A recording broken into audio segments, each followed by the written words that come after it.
So your article in the Wall Street Journal said that the CIA and the State Department have engineered this crisis. Why, and what's in it for them? The goal is to weaken Russia. If Ukraine is put in the EU, it can be put into NATO. If it's in NATO, the United States can put anti-ballistic missile bases on Ukraine's border with Russia and other military bases, and this then degrades the Russian strategic deterrent and makes it difficult for the Russian government to resist American hegemony. So now the next question is, what's in it for the EU? The EU has no choice. The NATO countries are part of of Washington's empire. They are no more independent of Washington than the Warsaw Bloc was independent of Moscow. Yeah, the neo-Nazis have come to power in Kiev. Is that part of the plan? And is that situation out of control? I'm unsure. Initially, I thought that Washington had simply lost control of their coup, that they had overlooked these elements. But some of my sources maintain that Washington realized that its front men were not strong enough. They were too weak to succeed with the coup, and that it needed an organized armed group. And so these sources tell me that Washington was working with the extreme ultranationalists. So Obama said in advance that they're going to reject any results of the referendum in Crimea. Yes. Go ahead and finish it. President Obama does not want to hear that millions of people living in Crimea think, and at the same point he's talking about democracy, so about democratic efforts. So it's double talk, is it? Washington's position is that whatever advances Washington's agenda is legal. Whatever gets in the way of Washington's agenda is illegal, undemocratic, and against human rights. Why is it that you call the Western media the lie factory? It's lost its independence.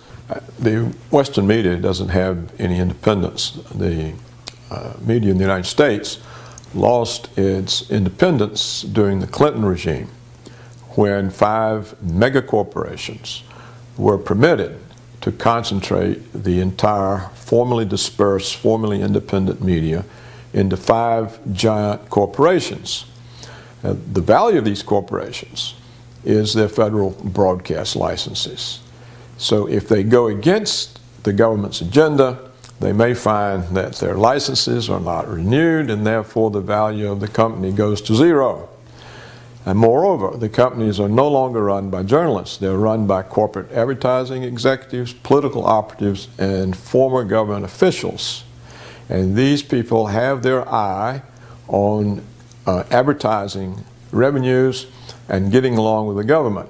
So this means that the American media functions as a ministry of propaganda for government and for the corporations. Sanctions, if they are imposed, who in fact will be the loser? Sanctions are a step toward war. The entire world will be the loser. This is a yes or no question. Can there be a win-win outcome? World War III will have no winners. Okay. Is this the beginning of a new Cold War?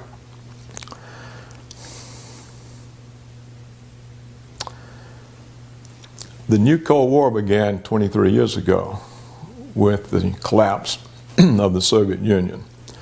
And President Reagan's advisors violated every agreement that President Reagan had made with Gorbachev.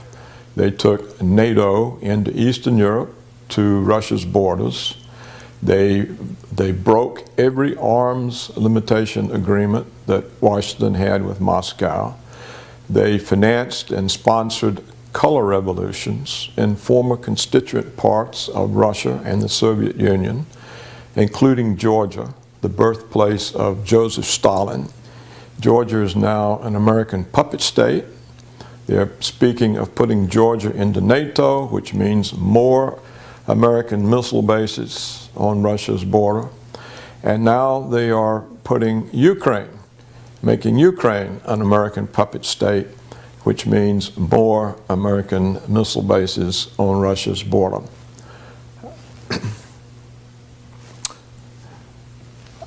Washington is confronting Russia with a very stark situation: surrender or war.